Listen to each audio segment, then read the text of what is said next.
Hi everyone. In this video, we are going to see the art of the Middle Age. Let's begin.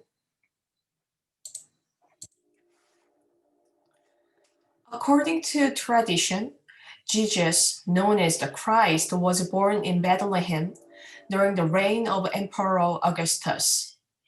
In time, his followers would become so influential in world affairs that our common calendar takes as its starting point the presumed date of Jesus' birth, calling it year 1. As a matter of fact, the 6th century calendar makers who devised this plan were wrong in their calculations. Jesus probably were born between 4 and 6 years earlier than they had supposed, but the calendar has nevertheless become standard.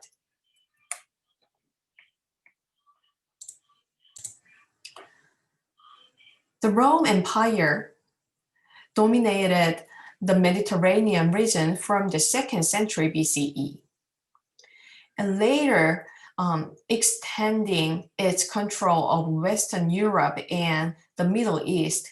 But by the 4th century, the empire was crumbling in the West. Christianity was one of the numerous religions in the late Roman Empire, but it quickly became one of the most popular and well-organized. Rome's attitude toward this new cultural force within its borders varied. And often, the faith was tolerated, especially since it came to attract an increasing number of wealthy and influential people. At other times, Christians were persecuted, sometimes officially and sometimes by mobs.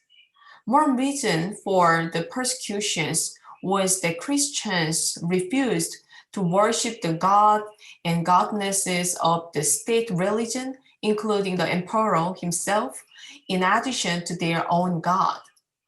Clearly, such people were a threat to the political stability and well-being of the empire.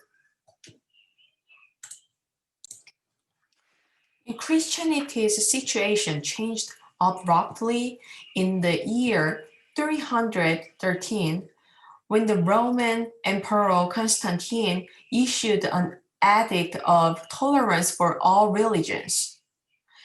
Not only were all faiths now free to practice openly, but also Constantine himself patronized Christianity. While battling his political enemies in 312, Constantine had a vision of a cross with the inscription "In this sign concord." He interpreted this to mean that following Christian teachings and worship the Christian God would lead him to victory. He won the battle and converted to the Christian faith. This is the Arch of Constantine in Rome. His triumphal arch is a monument erected to commemorate these victories. It pictures the battle that secured his imperial title, as well as scenes of past emperors' triumphs and personifications of victory.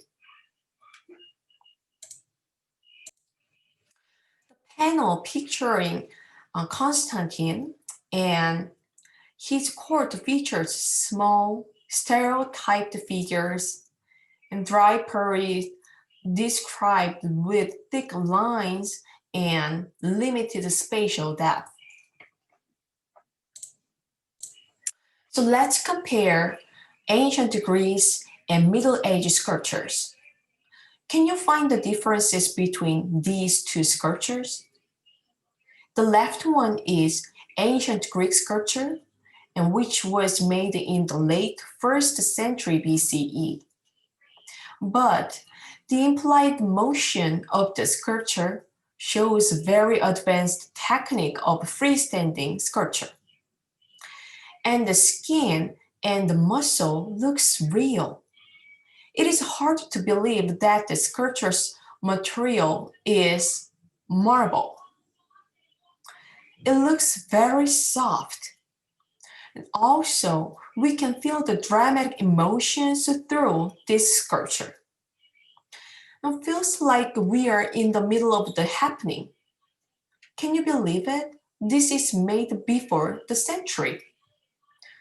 On the other hand, look at the arch of Constantine's sculpture. It looks like a flat sculpture and doesn't show any volume. And also, all the figures in this sculpture depicted as not realistic and very simple. Feels like the advanced Greek technique was going back to the Mesopotamian art, even though this is made 400 years later since the left Greek sculpture had been made. The reason is that Christianity treats artists as craftsmen, and they don't want to make any figures realistic and idealized.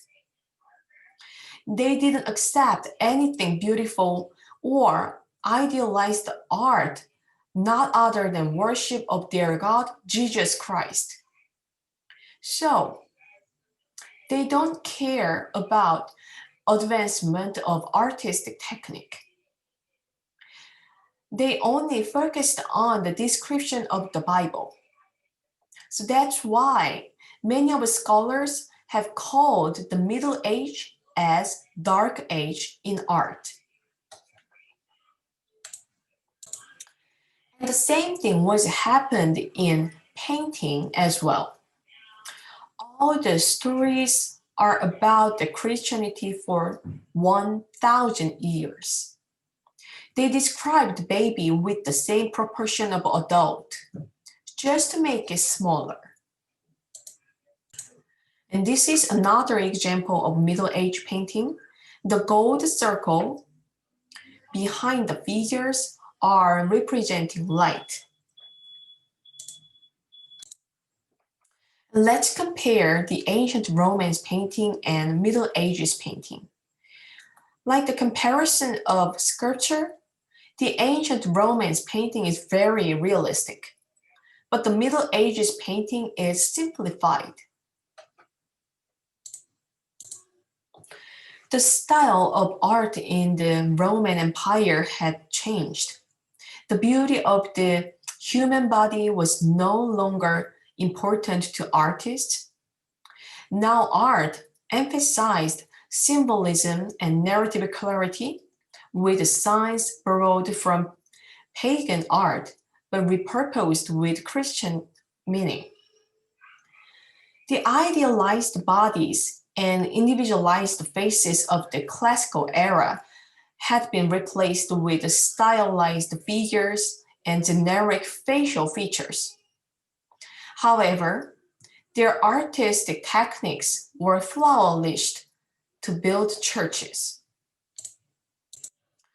Under Constantine's imperial sponsorship, architects raised a series of large and opulent churches at key locations in the empire. One of these was Old St. Peter's, built on the spot in Rome where it was believed that Peter, Jesus' first apostle, had been buried. Christianity, from the beginning, emphasized congregational worship, and so fundamentally different kind of building was needed, one that could contain a lot of people. A multi-purpose meeting hall called a basilica, and it was the standard building types of Roman architects. So based on basilica, the architects of Middle Ages developed three types of architecture styles. First one is Byzantine, and next one is Romanesque, and the last one is Gothic architecture. So let's see one by one.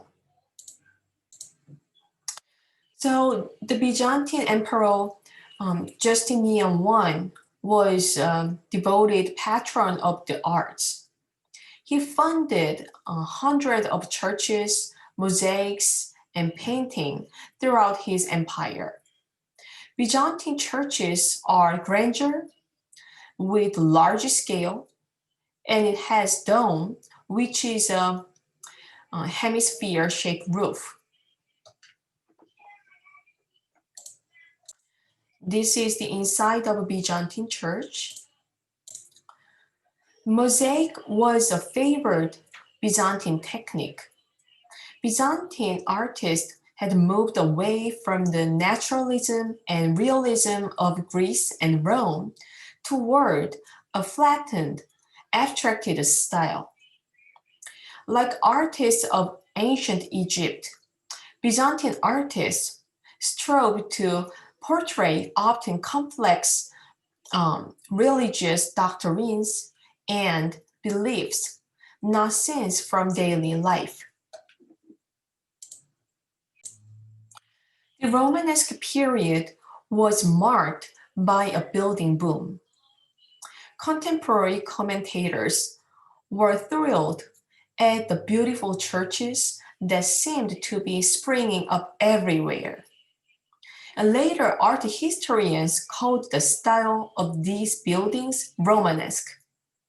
For despite their great variety, they shared certain features reminiscent of ancient Roman architecture, including overall massiveness, thick stone walls, round arches, and barrel-vaulted stone ceilings. It has beautiful single arch windows like this. The Gothic style was started by a powerful French abbot named Suger, who wanted to enlarge and remodel his church, the Abbey Church of Saint Denis near Paris. He came to believe that an ideal church should have certain characteristics. It should appear to reach up to heaven. It should have harmonious proportions, and it should be filled with light. To fulfill those goals, his architects responded with pointed arches, ribbed vaulting, flying buttresses, and it is ornate, linear, vertical elements that direct the eye upward. And it has stained glass windows so large, they seemed like translucent walls with the beautiful and exotic colors.